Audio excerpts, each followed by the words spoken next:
மகளிர் கல்வியை போற்றி பாதுகாத்திட, பள்ளிக்கல்வியிலிருந்து உயர்கல்வி வரை தொடர்ந்திட இவ்வரசு செயல்படுத்தியதே உயர்கல்விக்கு உதவிடும் புதுமை பெண் திட்டம். 6ஆம் வகுப்பு முதல் 12ஆம் வகுப்பு வரை அரசு உதவி வரும் பள்ளிகளில் பயின்ற மாணவியர் அவர்தம் உயர்கல்வி கற்றலை மாதந்தோறும் 1000 ரூபாய் வழங்கி ஊக்கப்படுத்தும் இத்திட்டத்தின் கீழ் இதுவரை 6,95,296 மாணவியர் பயன்பெற்றுள்ளனர். மகளிரின் தற்சார்பு வாழ்வுக்கு வழிகோல 1989ஆம் ஆண்டில் மகளிர் சுய உதவிக்குழு இயக்கம் கண்டார் முத்தமிழறிஞர் கலைஞர். அவர் வழியில் நடைபோடும் இவ்வரசு அவ்வியக்கம் தழைத்தோங்கி செழித்திடும் வகையில் இதுவரை 6,23,529 சுய உதவி குழுக்கள் 1,41,718 கோடி ரூபாயை வங்கி கடனுதவியாக பெற்று பயனடைந்திட வழிவகை செய்துள்ளது. சுய உதவிக்குழு மகளிரின் உற்பத்தி பொருட்களின் விற்பனையை பெருக்கிட வாழ்ந்து காட்டுவோம் முதலான சீர்மிகு திட்டங்கள் செயல்படுத்தப்பட்டு வருகின்றன. கிராமப்புற பகுதிகளில் பயின்று கல்வி பெற்று பணி வாய்ப்பின் பொருட்டு நகரங்களுக்கு வரும் மங்கையர் பாதுகாப்பாக தங்கிட நவீன வசதிகளுடன் கூடிய 19 தோழி விடுதிகள் உருவாக்கப்பட்டுள்ளன. கைம்பெண்களின் கண்ணியமான வாழ்வை உறுதி செய்திட கைம்பெண்கள் மற்றும் ஆதரவற்ற மகளிர் நல வாரியம் அமைக்கப்பட்டுள்ளது. மகளிர் நலன் காக்கும் இத்தகைய திட்டங்கள் நாடெங்கும் பெரும் பாராட்டினை பெற்றதுடன் பல்வேறு மாநிலங்கள் இவற்றை பின்பற்ற தொடங்கியிருப்பது குறிப்பிடத்தக்கது. மகப்பேறு மற்றும் பச்சிளம் குழந்தைகளின் இறப்பை குறைக்கும் நோக்கத்தோடு மாநிலத்தில் 130 அவசரகால மகப்பேறு மற்றும் குழந்தைகள் பராமரிப்பு மையங்கள் செயல்பட்டு வருகின்றன. கருவுற்ற தாய்மார்களையும் பச்சிளம் சிசுக்களையும் பாதுகாப்பதில் தமிழ்நாடு அரசு முன்னோடியாக செயல்படுகிறது. அரசு மருத்துவமனைகளில் நிகழ்ந்திடும் பாதுகாப்பான பிரசவங்களில் தேசிய அளவில் தமிழ்நாடு முதலிடத்தில் உள்ளது. அதனால் மகப்பேறு இறப்பு விகிதம் 1,00,000 மகப்பேருக்கு 35 என்ற அளவிலும், சிசு இறப்பு விகிதம் 1000 சிசுக்களுக்கு 12 என்ற அளவிலும் தேசிய சராசரியை விட மிக குறைவாகவே உள்ளது.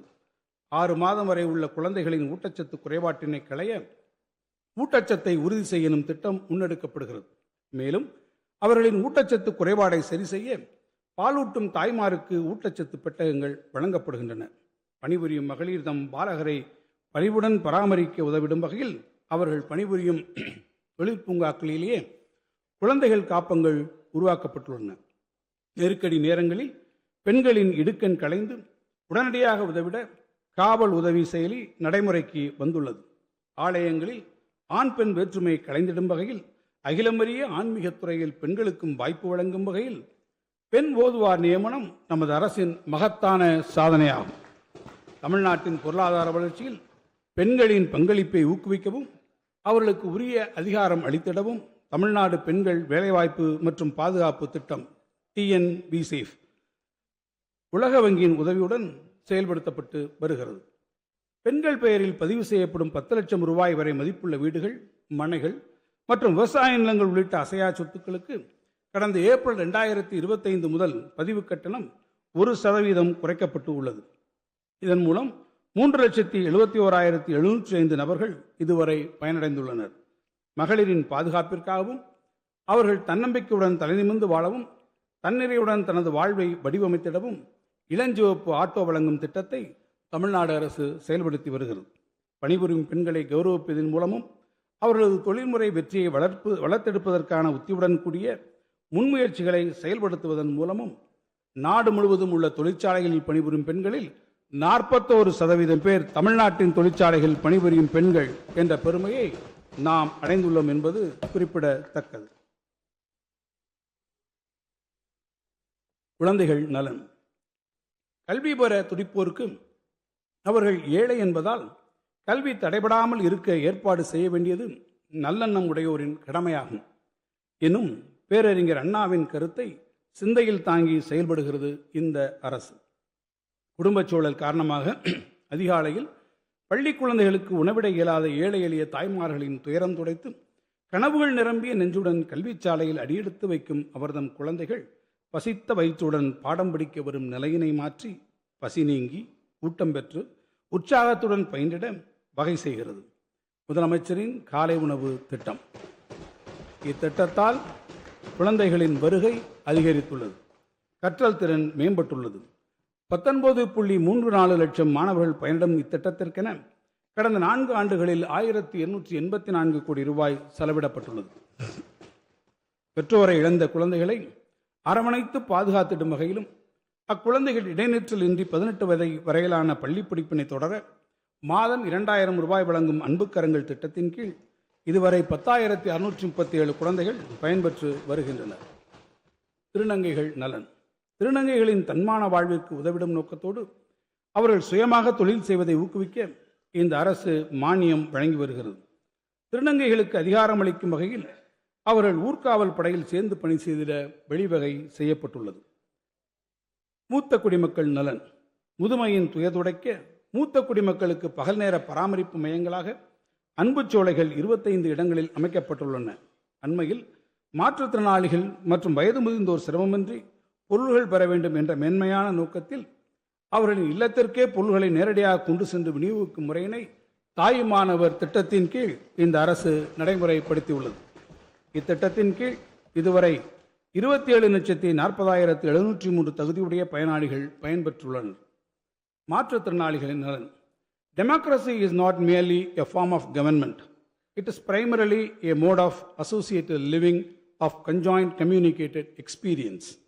It is essentially an attitude of respect and reverence towards fellow men என்றார் டாக்டர் அம்பேத்கர். மாற்றுத்திறனாளிகளின் வாழ்வாதாரத்தை மேம்படுத்தும் இந்த அரசு அவர்களுக்கு உரிய அதிகாரம் கிடைத்திடுவதற்கான நடவடிக்கைகளை மேற்கொண்டு வருகிறது.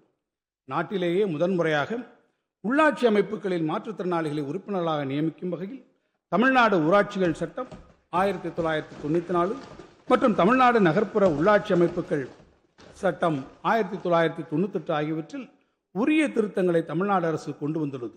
இதன் மூலம் உள்ளாட்சி அமைப்புகளில் இதுவரை 3632 மாற்றுத்திறனாளிகள் நியமன உறுப்பினர்களாக பொறுப்பேற்றுள்ளனர். உள்ளாட்சி அமைப்புகளில் மாற்றுத்திறனாளிகளின் குரல் உறக்க ஒலித்திடச் செய்யும் இந்நடவடிக்கை நாடெங்கும் பெரும் வரவேற்பை பெற்றுள்ளது. அரசு வேலைவாய்ப்பில் மாற்றுத்திறனாளிகளுக்கு 4% இடஒதுக்கீடு நேரடி நியமன முறையில் வழங்கப்பட்டு வரும் நிலையில் தற்போது பணி உயர்வு முறையிலும் இடஒதுக்கீடு வழங்கி அரசு ஆணையிட்டுள்ளது.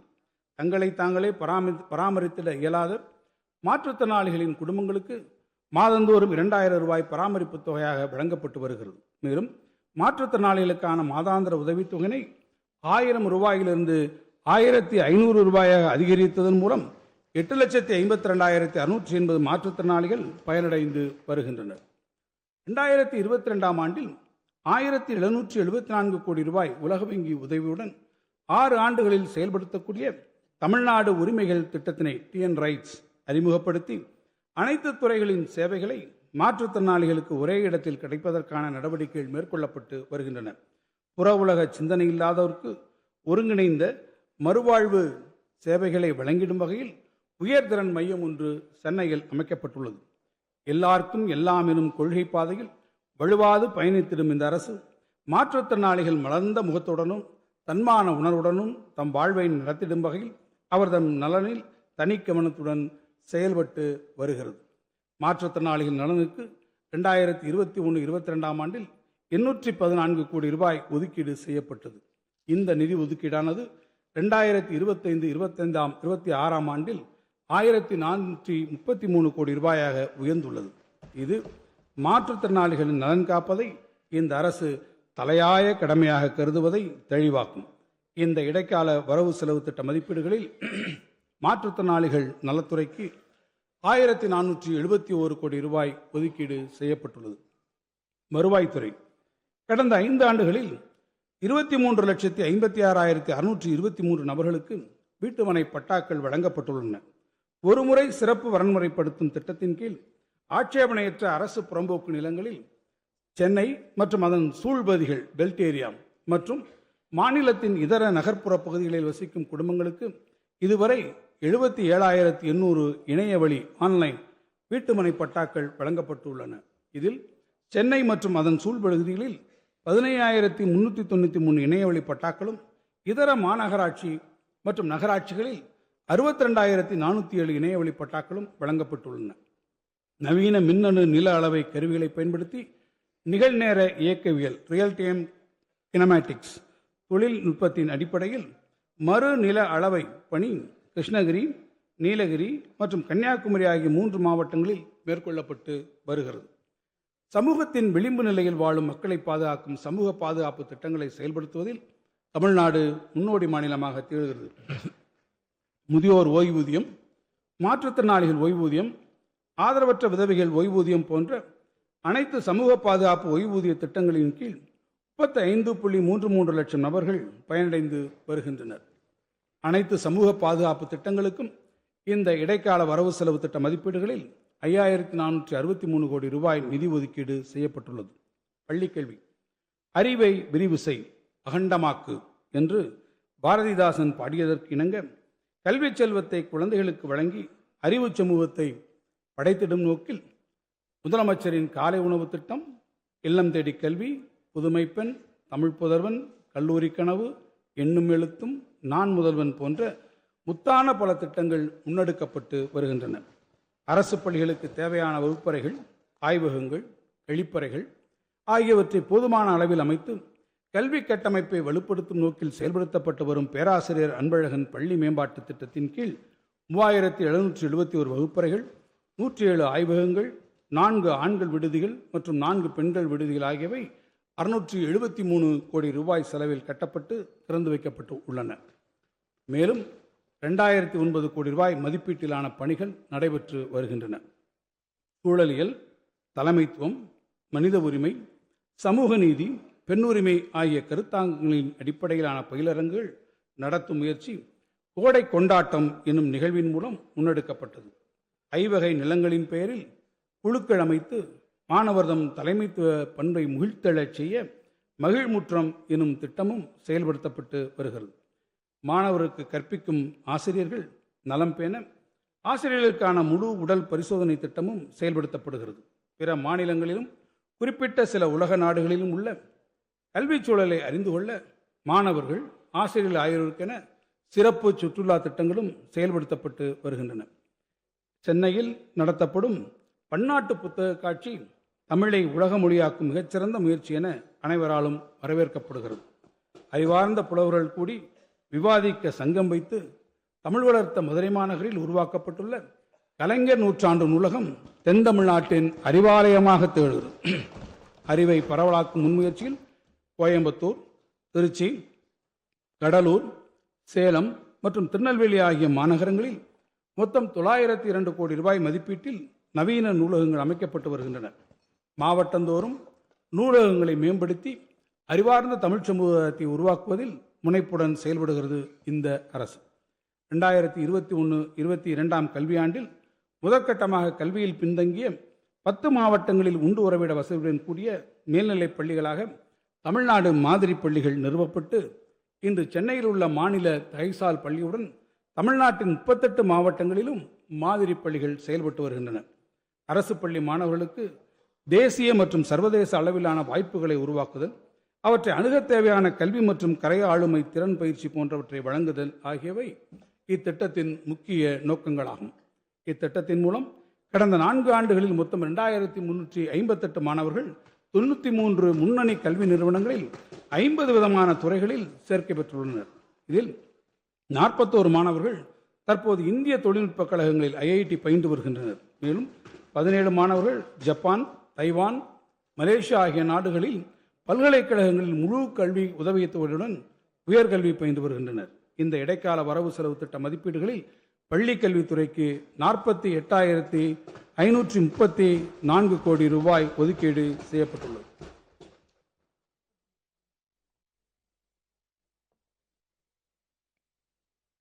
கல்வியில் சிறந்த தமிழ்நாட்டின் உயர்கல்வி பயிலும் மாணவர்கள் பட்டப்படிப்புடன் தொழில்நுட்ப பயிற்சியும் பெறுவதற்கான நடவடிக்கைகள் மேற்கொள்ளப்பட்டு வருகின்றன. மாணவர்கள் அனைவரும் உயர்கல்வி வரை இடைநில்லாமல் கற்பதற்குரிய சூழலை உருவாக்கிட தமிழ்நாடு அரசு முனைப்புடன் செயலாற்றி வருகிறது. இக்குறிக்கோள்களை எட்டிட கல்லூரிகளின் உட்கட்டமைப்பு வசதிகள், மாணவர்தம் தொழில்நுட்ப திறன் மேம்பாடும், கல்வி உதவித்தொகை திட்டம் என பல்வேறு முன்னெடுப்புகளை நமது அரசு மேற்கொண்டு வருகிறது. கல்லூரி மாணவர்கள் தம் தொழில்நுட்ப திறனை வளர்த்துக் கொள்வதற்காக 2172 கோடி ரூபாய் செலவில் 10 லட்சம் பேருக்கு மடிக்கணினிகள் வழங்கும் திட்டம் மாண்புமிகு தமிழ்நாடு முதலமைச்சர் அவர்களால் அண்மையில் தொடங்கி வைக்கப்பட்டு இதுவரை 6,75,888 மாணவர்கள் பயன்பெற்றுள்ளனர். அண்ணா பல்கலைக்கழகத்தை ஆசியாவின் முதன்மை பல்கலைக்கழகமாக மாற்றுவதற்காக 1380 கோடி ரூபாய் செலவிலான முன்னோடி திட்டத்தை செயல்படுத்துவதற்கான நடவடிக்கைகள் மேற்கொள்ளப்பட்டு உள்ளன. கலை மற்றும் அறிவியல், பொறியியல் மற்றும் பல வகை தொழில்நுட்ப கல்லூரிகளின் உள்கட்டமைப்பை மேம்படுத்துவதற்காக பெருந்தலைவர் காமராசர் கல்லூரி மேம்பாட்டு திட்டம் செயல்படுத்தப்படுகிறது. கடந்த 4 ஆண்டுகளில் 909 கோடி ரூபாய் இத்திட்டத்திற்காக ஒதுக்கீடு செய்யப்பட்டுள்ளது. விரைவாக மாறிவரும் தொழில்நுட்பங்களை பயன்படுத்திக் கொள்ளும் வகையில் 11 அரசு பொறியியல் கல்லூரிகளில் செயற்கை நுண்ணறிவு, அதிநவீன உற்பத்தி திறன் முதலான 8 புதிய பாடப்பிரிவுகள் அறிமுகப்படுத்தப்பட்டு உள்ளன. நம் மாணவர்களின் திறனை மேம்படுத்திடும் வகையில் சேலம், கோயம்புத்தூர், திருநெல்வேலி அரசு பொறியியல் கல்லூரிகளில் திறன்மிகு மையங்கள் உருவாக்க நடவடிக்கைகள் மேற்கொள்ளப்பட்டு வருகின்றன. உயர்கல்வியில் சமூக நீதியை பேரும் பொருட்டு அரசு பள்ளியில் பயின்ற மாணவர்கள் தொழிற்கல்வி பயில 7.5% இடஒதுக்கீட்டில் சேர்க்கை பெற்ற 54,301 மாணவர்களின் கல்வி மற்றும் உணவு கட்டணங்களை அரசே ஏற்று இதுவரை 1,512 கோடி ரூபாய் செலவிடப்பட்டுள்ளது.